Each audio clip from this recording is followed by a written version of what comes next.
Hello, welcome to the Cart Lock app tutorial series from KlinKode. Today I'll show you how to block checkout using the specific items total condition using the Cart Lock app in Shopify. First, open the Cart Lock app and click on the Add a New Rule button. Next, click on the Add a New Condition button from the available options.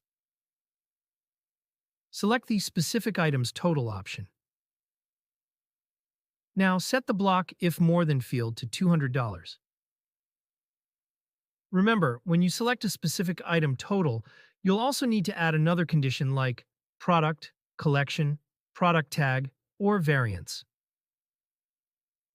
This means the total quantity will be calculated from specific product, collection, product tag, or variance.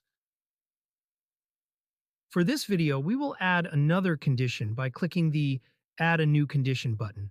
And from the available options, we will select the Product option and enter Snow Bear in the product field.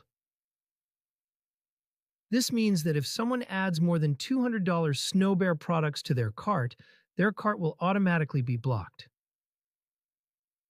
Now give it a rule name for your reference.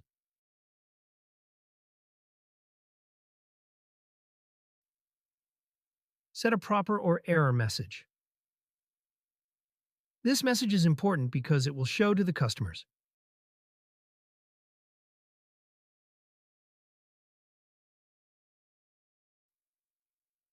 Now click the Save button to apply your rule. Let's go to the checkout page.